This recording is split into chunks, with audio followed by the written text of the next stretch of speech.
Il a recréé un monde oublié, c'est ça qui rend ce livre extraordinaire. Il conduit ses lecteurs dans une rue juive engloutie parmi les ruines du ghetto, et c'est une rue aussi merveilleuse qu'effrayante.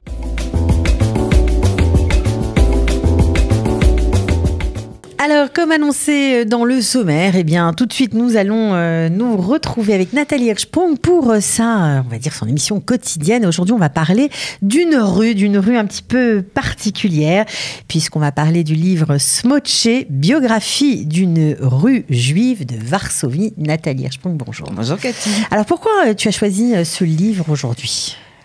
Parce que j'ai trouvé que c'était un livre magistral et nécessaire. Ouh là là, ça commence bien. Je l'ai beaucoup aimé. Bon, on a déjà parlé des éditions de l'Antilope qui font vraiment que de la qualité. J'en profite pour signaler que c'est Gilles Rosier qui a traduit Bénimer dont je dirais un petit mot. Bénimer qui est l'auteur, évidemment. Voilà.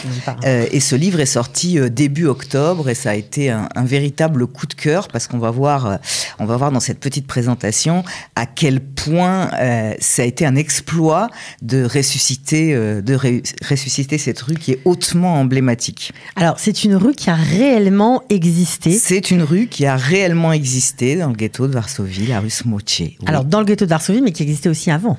Bien sûr, qui existait bien sûr avant le ghetto. Alors, d'abord, peut-être dire un petit mot sur Bénimer. De l'auteur, oui. Parce que je pense que les Olim Hadashim, les nouveaux immigrants, ne le connaissent pas tous, peut-être pas tous encore. Il a longtemps été journaliste littéraire au quotidien israélien à Haaretz. C'est un pseudonyme, en fait. Son vrai nom, c'est Benjamin Majersdorf, en espérant que je l'esquinte pas trop. Il est né à Tel Aviv en 1971. Il est titulaire d'un master d'études yiddish obtenu à l'université hébraïque de Jérusalem. Il est l'un des meilleurs connaisseurs de la culture yiddish en Israël, et il est par exemple le traducteur de textes importants de Sholem Aleichem et de Avrom Sutzkever. Depuis 2016, il est directeur éditorial des éditions Magnes Press. Ok, donc évidemment, vous l'avez compris, c'est un roman qui a été écrit totalement en hébreu qui a été traduit en français. Par Gilles Rosier. Et je tiens à souligner, parce que c'est pas rien, que cet ouvrage a été publié avec le soutien de la Fondation pour la mémoire de la Shoah, du Centre national du livre en France, et en partenariat avec Academ. Alors, qu'est-ce qu'on apprend quand on se plonge dans ce livre ? Qu'est-ce qui tout de suite nous saute aux yeux ? Alors, c'est l'histoire d'une rue morte, on vient de le dire, c'est-à-dire cette rue, elle est morte en 1943. Et ce qui m'a énormément touchée, c'est que Bénimer l'a découverte en écoutant un poème chanté. Il l'a retrouvée en lisant des journaux parus il y a bien longtemps en yiddish à Varsovie. Alors, où est-elle ? Sur les plans de la ville d'aujourd'hui, une rue porte son nom polonais, suit son tracé parmi les parcs et les blocs d'habitation, mais est-ce la même ? Ben non, c'est pas la même, puisque comme je viens de le dire, elle a été détruite en 1943. Et donc Bénimer, cet écrivain et journaliste vraiment extrêmement intéressant, a décidé de la reconstituer avec nostalgie. Et moi, c'est vraiment ce que j'ai ressenti en lisant ce livre. Il a recréé un monde oublié, c'est ça qui rend ce livre extraordinaire. Il conduit ses lecteurs dans une rue juive engloutie parmi les ruines du ghetto, et c'est une rue aussi merveilleuse qu'effrayante. Alors pourquoi particulièrement cette rue Smocze ? Parce que c'était la plus pauvre, sale, obscure et populeuse. À chaque numéro vivaient, dit Bénimer, des milliers d'individus sur 5 étages et dans plusieurs cours intérieures, donc c'est un espèce de labyrinthe. Les propriétaires aisés dans les beaux appartements du premier étage, et les familles pauvres entassées dans une seule pièce avec les toilettes sur le palier. Alors, les Varsoviens, juifs ou non, avaient une image très négative de cette rue. Elle rimait avec délinquance, pauvreté, maladie. Elle était associée à un mode de vie étranger, un mode de vie donc étrange. Une image qui est plus connue que la rue elle-même, parce qu'en fait, on va rentrer dans les détails de la vie telle qu'elle était à l'époque dans cette rue, et on va se rendre compte que non, c'était évidemment pas seulement ça. Il faut savoir qu'entre les deux guerres, les Juifs représentaient 1/3 de la population de Varsovie, et bien évidemment, cette rue Smocze est le prétexte pour Bénimer de nous faire revivre cette population juive. C'était le cœur justement du quartier juif populaire avant le ghetto ? Oui, absolument.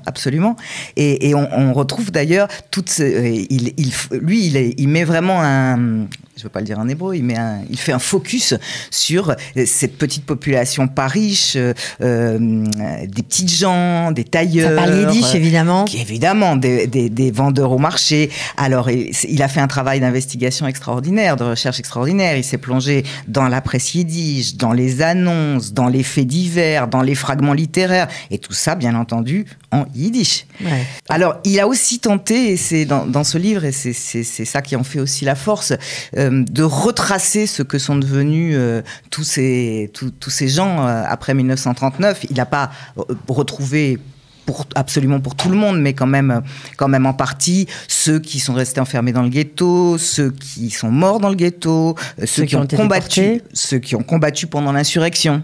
Aussi, il les a retrouvés. Alors, pas tous, non, mais bien oui, sûr, quelques-uns. Il a fait des portraits de quelques-uns. Il a fait un formidable travail. Alors évidemment, voilà, c'est un livre enthousiasmant, extrêmement émouvant, nécessaire. C'est une longue route jusqu'au pays du Yiddish et jusqu'à cette rue Smoché. Et en fait, ce livre, c'est un kaddish. C'est un témoignage déposé à Yad Vashem et la pierre de mémoire qu'on dépose sur le tombeau du Yiddishland. C'est remarquable. Non, vous avez adoré. Et puis en plus, c'est l'occasion, pour ceux qui ne le connaissent pas, de découvrir un auteur israélien qui compte. Oui. Voilà, dans le paysage ambiant. Donc, nous, on adore découvrir ce genre de choses avec vous. Est-ce qu'on va lire un petit extrait ? C'est obligé aujourd'hui. Voilà. De Novolipie à Novolipki. Un peu plus loin, au numéro 4, habitait Pinchas Geist. Le mardi 31 janvier 1933, Unser Express annonçait à la une les nouvelles venues d'Allemagne, la nomination de Hitler au poste de chancelier. Pendant ce temps, à Varsovie, la vie continuait. Au bas de la page 8, la rubrique « La vie varsovienne » rapportait « Des personnes respectables des rues Novolipie et Smoché se sont rendues au rabbinat pour témoigner du fait que le volailler Pinchas Geist du 4 rue Smoché vend des oies achetées à des non-juifs en faisant croire qu'elles sont cachères. Après enquête, il s'est avéré que les doutes étaient fondés. Le rabbinat a décidé de rendre la chose publique et d'engager une procédure judiciaire contre le volailler Pinchas Geist. » J'imagine assez bien Isaac Bashevis Singer, assis dans l'un des cafés du quartier, jetant un œil au journal ce matin-là. Il aura verdi à la lecture de l'information de la page suivante, une soirée littéraire organisée en l'honneur d'Itzik Manger à l'Union des écrivains yiddish du 13 rue Tuomaskier, mais il aura souri à la lecture de la brève sur le volailler indélicat. Cette histoire lui aura probablement rappelé Dos Teppel, la casserole, le monologue tragicomique de Sholem Aleichem, prétendue transcription des propos de Yente la volaillère.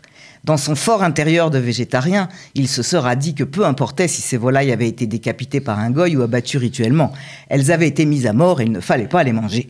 Il se sera peut-être dit qu'il aurait été intéressant d'écrire une histoire racontée par le coup tranché de loi qui aurait été le Gilgoul, la réincarnation d'un bourgeois juif ayant abusé de sa servante non juive. Et alors ça n'aurait pas été un hasard s'il s'était trouvé avoir affaire à un certain Geist, esprit en yiddish. Alors c'est très très spécial comme écriture. Évidemment, on imagine qu'on retrouve des galeries de personnages très intéressantes. Mais ce qu'on apprend aussi dans ce livre, c'est que finalement, tous les stéréotypes qu'on pouvait avoir sur la Pologne de ces années-là, en tout cas les Juifs de ces années-là, sont complètement erronés, parce qu'on se rend compte que il y a tout le monde n'était pas très religieux. Absolument. Ils étaient plutôt communistes que religieux, d'ailleurs. Absolument. En fait, l'adhésion au communisme d'une partie de cette population, et là j'en parle parce que moi, c'est pas de Varsovie que ma famille vient, mais de Cracovie, c'était une sorte de libération par rapport à une ultra-orthodoxie qui pesait beaucoup à l'époque, et particulièrement chez les jeunes.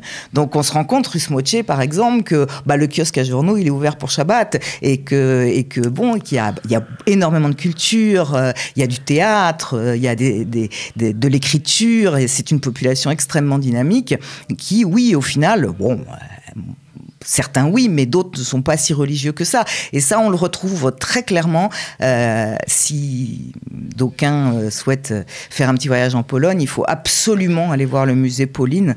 Le musée Pauline qui a été réalisé par le créateur de Bet Hatfutsot à Tel Aviv. Et dans ce musée est retracée l'histoire de la communauté juive depuis son arrivée dans la région jusqu'à nos jours, avec rien que des des archives qui sont mises en musique et en images pour faire revivre, puisqu'il n'y a pas autre chose que ça. C'est un travail absolument remarquable. Et la rue Smotche était à 2 pas du musée Pauline. Ben voilà, donc comme ça la boucle est bouclée. En tout cas, merci beaucoup Nathalie Hirschsprung pour l'extrait et pour le choix de ce livre. J'espère que ça plaira à tous ceux qui nous écoutent.